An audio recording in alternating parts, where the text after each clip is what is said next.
Right, hello, what's up guys, welcome back to my channel, and for today's video we'll be looking at Skylords Reborn, and I'll be completing Guns of Lyr on advanced difficulty by completing this natural selection season challenge 3.3 for this month of February. There is basically a rest time between each season, and during this time you are able to kind of like complete whichever challenges that you didn't have time to complete. So as you can see, I still have quite a few challenges to complete for the natural selection season. The only part you can't complete is the general section, so whatever points you have accumulated, it will stay the same. For example, for me, 187 out of 400 points, this will stay the same. And of course, not forgetting that there's just a small timeline for you to complete these extra challenges that you have failed to complete. So when the new season starts, I will assume that this will be locked and you won't really be able to accumulate additional points from the previous challenges from the fire season and the nature season. I will be completing the Guns of Lyr on advanced difficulty for challenge 3.3, which is to defeat Guns of Lyr on advanced difficulty or higher and destroying all enemy buildings in this map. I'll be showing you how to solo on advanced, and it would not be as tough as long as you build up some minimal defenses and defend the stronghold in the middle of the map. You should be fine. This is my deck, and from the start we'll be summoning some Werebeast because it's a swift unit, and get up as many power wells as you can.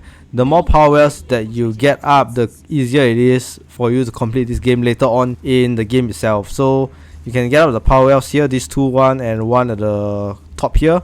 What you can also do is to kill these Twilight units and get 2 power wells up here. I will also recommend you to do that. And once you get a couple of power wells up, the next step is to clear this little enemy area. And what I recommend you to do is to summon probably like 2 to 3 Werebeasts and just use 1 hurricane to distract some of the small units away, and you should be able to clear these quite easily. I forgot that hurricane itself doesn't deal a lot of damage, so Werebeast will be a better choice, and just casting 1 hurricane at the start or at the beginning will help buy some time for your Werebeast to regenerate some health from the Twilight minions getting blown away. But the other alternative you can do is to build a tower, a Primal Defender, and when the Primal Defender is built, it will aggro the enemies here, and you just have to cast 1 hurricane in order for the Primal Defender to not be destroyed. So once you get down this area, you can get out of the power wells, while the other set of Werebeasts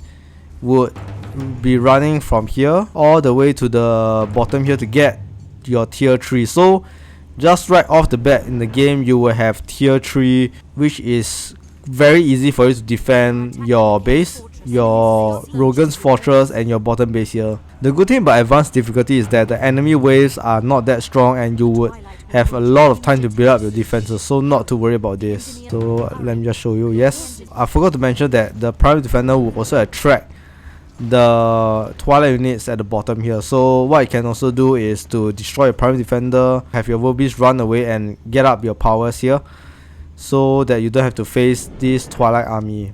Yeah, so you get your tier 3 here, and if you have not known, this trick would be that when your units come over here, all you need to do is to be in range to get a power and kill off your unit here immediately, so that the Twilight units will not be aggroed to your power wells. Yes, so from now on, just slowly get up your power wells, as many power wells as possible. And once your power wells are built, to get up your monument tier 2 and tier 3 and build up some basic living towers, a few living towers here and a few living towers at the Rogan's Fortress, and you should be fine until the major assault happens. So before the major assault happens, make sure to get Razorleaf up over at Rogan's Fortress to make sure that you are able to repel strong Twilight waves.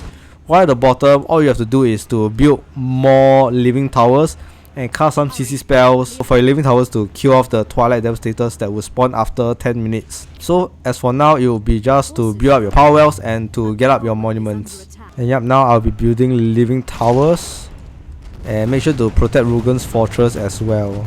Over here I cast Swamp, so I can clear the area here. So for now, just build up your defenses at the bottom part and at Rogan's Fortress, and you will be fine. So while I'm building up my defenses, I will show you now where are all of the buildings you have to destroy in this map in order to clear the achievement. So of course you have to clear the 6 camps, the 6 different camps. of the Twilight Infestation bases, which is 2 Twilight Infestation base at each of the bases here, the 3 at the right and 3 on the left.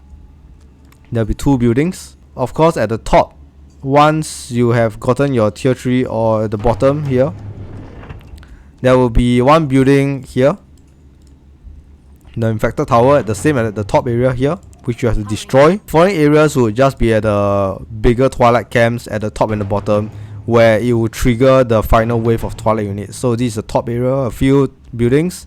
All the buildings here must be destroyed. And the bottom, these 4 buildings and the rest of the buildings at the main Twilight camp that have to be destroyed. There's 1 Twilight building at each of the old artillery areas, so 1 at the top and 1 at the bottom. So these are all the Twilight buildings that you have to destroy. Other than these areas, there are no other buildings, so you are safe.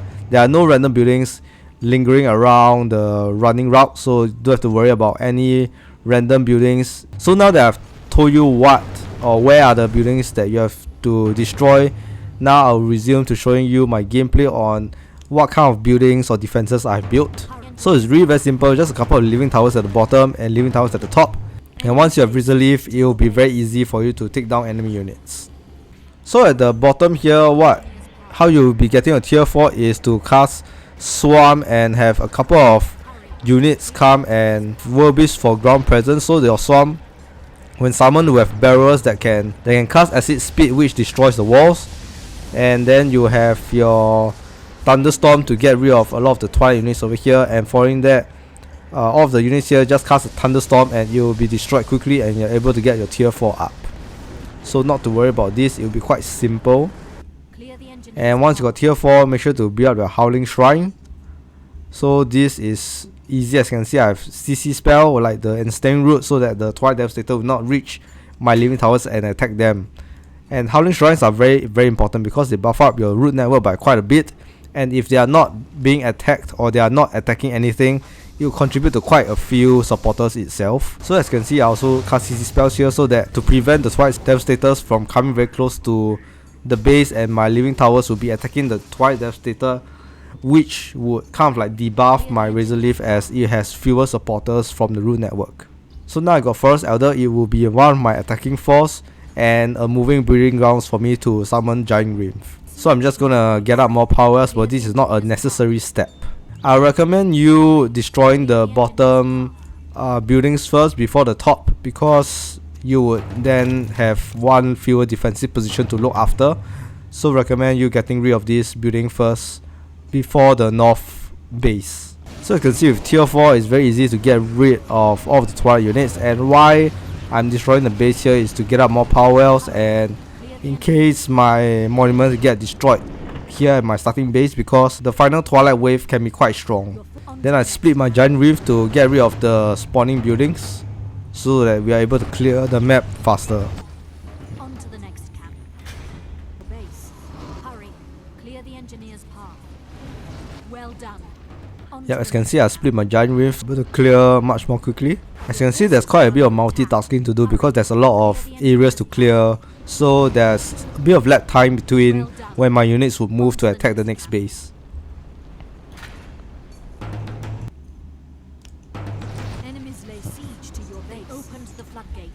So the only way for you to get rid of this base over here at the top and the bottom is to get rid of the 3 bases on the left and the right, a total of 6 bases. Then this gate will unlock and you're able to clear this entire camp over here. This is why I have split my Giant Wyrm to take down the left and the right side of the Twilight camp and get rid of the entire bottom Twilight base.